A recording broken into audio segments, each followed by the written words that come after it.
Today is Selection Sunday. All the moments we've watched college basketball leading up to March Madness, it's time for Selection Sunday. So today, I want to go ahead and talk about who I think is going to win the NCAA tournament before the bracket is revealed, and we talk about how individual matchups can affect it.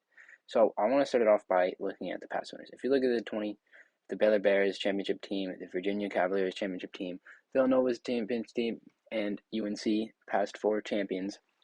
There was no championship the COVID year, but the past four champions, they all have one thing in common. They're led by seniors and juniors who move on to the next level. The Baylor team, junior Davian Mitchell and junior Jared Butler, along with senior Mauricio Teague, who didn't go to the NBA, but these guys led them in scoring, stuff like that. Next team, look at Virginia. You got Kyle Guy, who was a junior. DeAndre Hunter was a sophomore. He was a lottery pick. Ty Jerome was a junior. Mamadou Diakite, he was a junior for that Virginia team. These guys led them. And then you look at Villanova, and you got junior Jalen Brunson, junior Mikal Bridges, and their junior Eric Pascal. This team had 5 NBA players in the starting 5. And then you look at UNC, the last champion I'm going to talk about. You got junior Justin Jackson, and you got senior Isaiah Hicks and senior Kennedy Meeks. Like all these, and junior Theo Pinson. Like these teams are all led by guys who moved on to the next level and moved on. Not super high draft picks in the NBA, but very good players that were able to get picked in the draft. And that's why I want to talk about Kansas. I think Kansas is going to be my team. If you look at their roster, you got Ochai Agbaji, who's been amazing this senior. He's a senior. Christian Braun, another guard, has been really good as a junior. There are 2 bigs that have been the best for them. You got David McCormick, who's a senior, and you got Mitch Lightfoot, who's a senior. So this is my team. I just think looking at the past champions, all the things they have in common, it leads to Kansas. And if you just look at the other teams and what they don't have that Kansas done, it's that senior leadership. Ochai Agbaji, he's had games where he's only put up 5 points, where he doesn't score, and he's had games where he takes over and puts up 35. And he's got to be consistent to have a tournament run, but they've handled him not being there and situations where he doesn't play well and they still get the job done. That's how you know they're a good enough team to survive and make a tournament run. You look at other teams like Gonzaga, I just think they're too young. Every year Gonzaga comes in as the favorite, it seems like, and they just can't get it done. Chet Holmgren's really good, but I don't know, something with the Gonzaga, I just feel like this is going to be one of the years where they just don't get it done.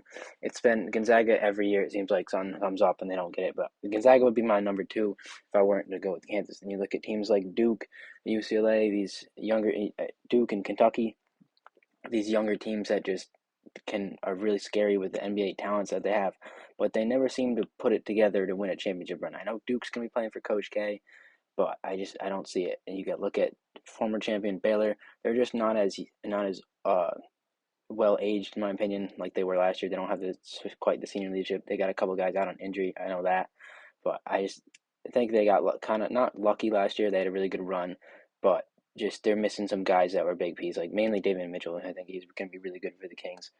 And then you just move down the line and you see these teams that a lot of teams can make good runs. Like I think UNC and Armando Baycott are going to make a really good run. And once we see the bracket, I'll make a bracket and we can talk about the individual games that'll, play a determining factor and who gets far. Like who knows, maybe Kansas runs into someone along the way and they get knocked out. But just looking at the roster, looking at past champions, lining it up on what led this team to a championship and why this team got bounced out in the Sweet 16 or the Elite 8, just lines up to see that Kansas is going to make a run. They've had games where they win by a lot, and there's games where they don't win by a lot. They're 28-6. They won the Big 12. They played a lot of tough games. Like they started the season off with Michigan State. They've been tested. The Big 12 is a really good conference in my opinion. They played and lost to Kentucky by a lot. Like they've had games where just you lose to Kentucky and your leading scorer has only 13 points. That's a problem, but they find ways to win games. Like leading scorer only had 18 points last night versus Texas Tech, and they won by 9 to win a championship. It's just like even games where Ochai Agbaji isn't the best player on the floor, they're still finding ways to get it done because they have other guys that they have just so many miles on them. They're guys that are gonna be in the NBA, and that's the reason why I'm picking them. I just comparing them with other champions, it matches up like players that last year's Baylor team and for UVA team and Villanova team, it lines up well where you see the similarities and you match up, and that's why I think Kansas is gonna make a good run. as we all know, Bill Self is a really good head coach. And another thing with the teams that have won championships, it's all schools with really good head coaches, like Baylor, UVA, Villanova, UNC, all schools who had top-notch head coaches. And these head coaches also have a thing in common, where they're not really going for guys that are trying to come in and play a one-and-done year and then go to the NBA. They're looking for guys that are come in and help them win a championship. Like, not a lot of these championship teams have one-and-dones, and that's why I'm not too keen on Duke and Kentucky. Like, these definitely have a bunch of players that'll be NBA caliber, but you look at a team like the Duke team with Zion, RJ, Cam Reddish, and Trey Jones, and if that team wasn't able to win a championship with three of the top five recruits in the class and just the top three picks in the draft, like how are you going to convince me that another team with a bunch of freshmen can come in and win a championship? I don't see it. I don't think it'll be able to get done. Like Purdue's another team, Wisconsin as well, the Big 12. They're good. They've got some guys, Jaden Ivey, Johnny Davis, but I don't see them making as good of a run as Kansas is. I think Kansas is a really deep team, and they're the most experienced, and that's what it comes down to in the tournament. Like not a lot of all the teams I've mentioned are probably not going to get bounced in the first round or even the first two rounds, but they're going to get games where they start playing each other, and it's going to be the teams that have the experience of playing the top teams. Like Kansas has played Baylor, they played Baylor last year.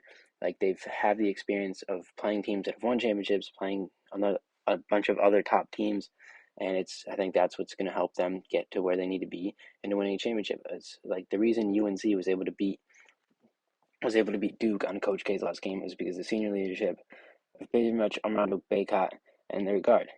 Like those guys took over and led them to winning that game, where Duke and their freshmen weren't able to get anything going because the veterans know what they're doing, and that's what happens in these tournament situations, and that's why I have Kansas winning it all.